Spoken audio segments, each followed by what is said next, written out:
Sebelum menanam sesuatu, apalagi untuk skala bisnis, sudah menjadi kewajiban bagi kita untuk mempelajari terlebih dahulu tentang tanaman yang akan kita tanam tersebut, mulai dari cara pembenihan atau penyemaian, kemudian proses penanaman, pemeliharaan, hama dan penyakit, dan berbagai hal yang berkaitan dengan tanaman yang akan kita tanam atau kita budidayakan.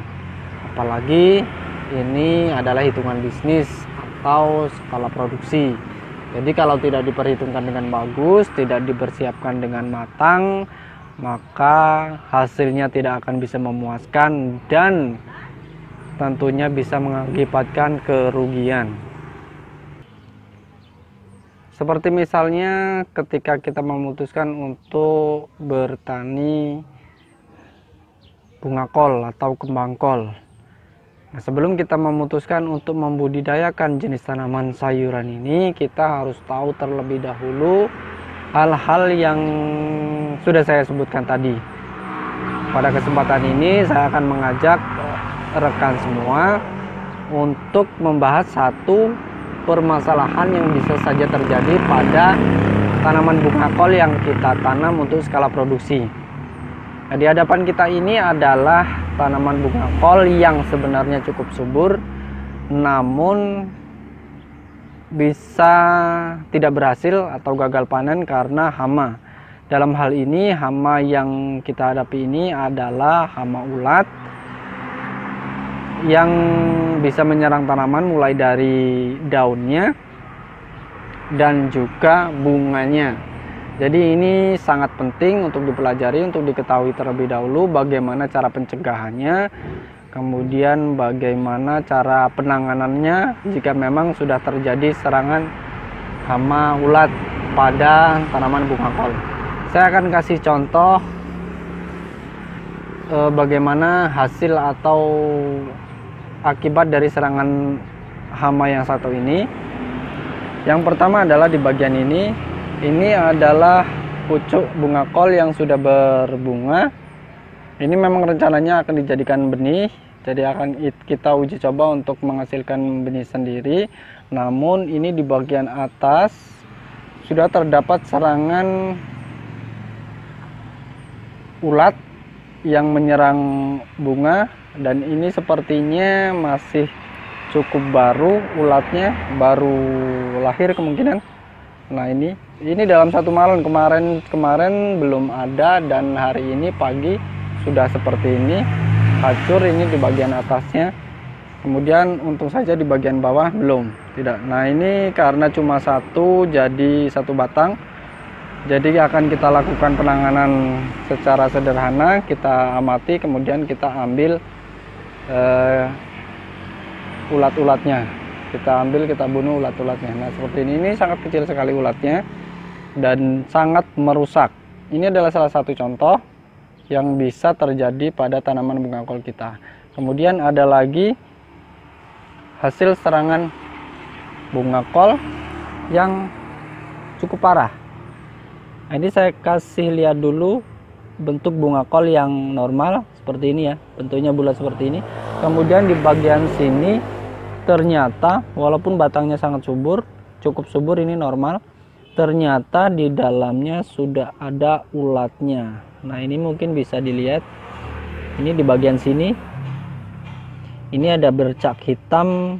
Ini adalah hasil dari pembusukan bunga kol. Kenapa bisa seperti ini?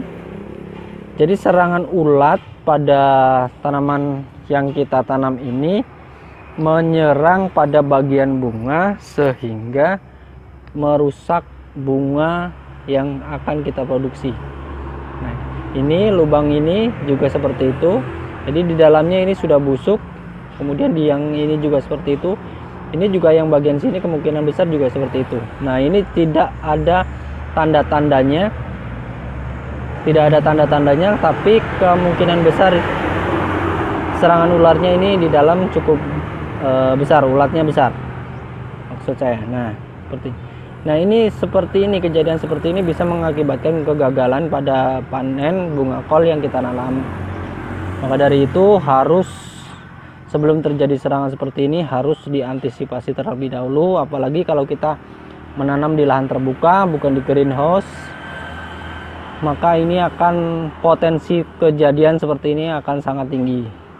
Maka dari itu harus dilakukan pencegahan yang rutin agar tidak ada serangan yang sampai menyerang pada bunga yang tumbuh. Kemudian saya akan perlihatkan lagi contoh lainnya dari serangan ulat. Nah, ini yang menyerang pada daun. Kalau yang menyerang pada daun ini tidak begitu parah, artinya pembentukan bunga masih bisa saja terjadi. Namun tentunya bunganya tidak akan bagus kalau daunnya hancur. Nah, ini kemudian ada lagi, ini tanamannya kerdil. Kita lihat di bagian dalam warnanya seperti itu ya, di bagian tengah itu juga terkena serangan ulat. Dan kalau masih kecil seperti ini, sudah terserang ulat seperti ini, kemungkinan besar hasil bunga kolnya tidak akan bagus, tidak akan sesuai dengan kualitas pasar yang kita bidik. Nah, ini kemudian ada lagi yang lebih parah, saya akan tunjukkan di sebelah sana sebentar. Nah, di sebelah sana ada,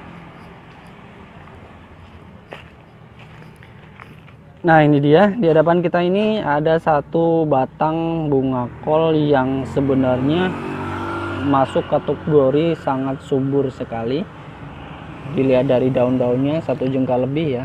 Memang kalau untuk bunga kol ini batangnya bisa besar, bisa lebar, daunnya bisa lebar, dan tetapi kejadiannya seperti ini. Bisa dilihat ini pada pucuknya ya. Nah, pucuknya seperti ini. Ini meskipun batangnya bagus, daunnya bagus,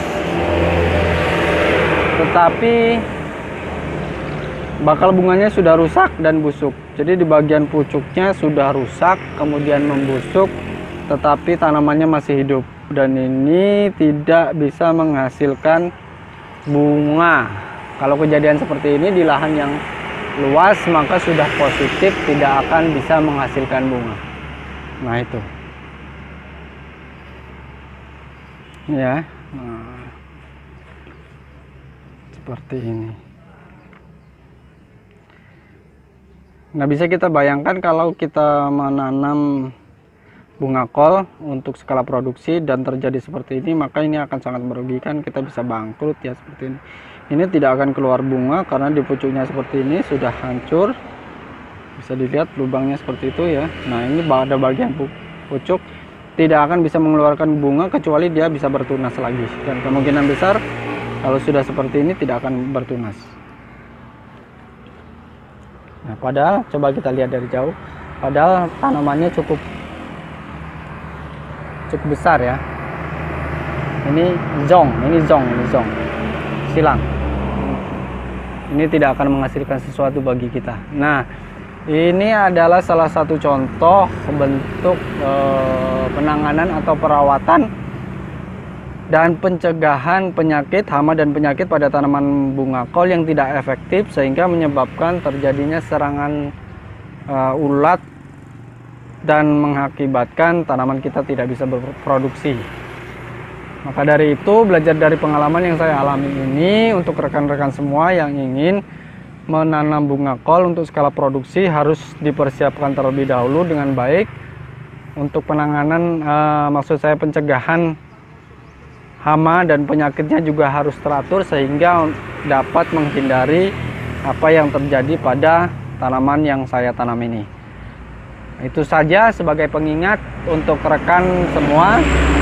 Mudah-mudahan bisa bermanfaat. Terima kasih telah mengikuti video saya, dan sampai bertemu pada update video-video selanjutnya. Salam hangat dari kami.